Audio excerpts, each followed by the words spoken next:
y'all?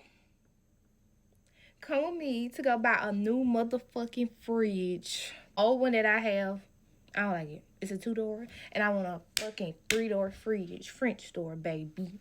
And I'm going to get it. So come with me, y'all. Come on, baby, don't even fuck right now. All right, let me put my little seatbelt on so we can go.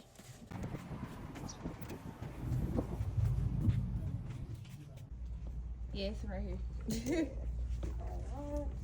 Gotcha.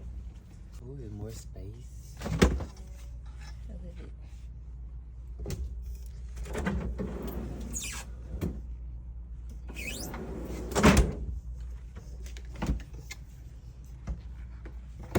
Okay, y'all, I bought the fridge.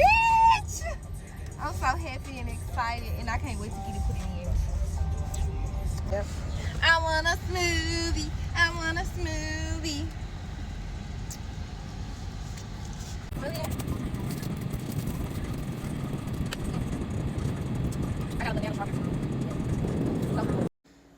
So, update, y'all.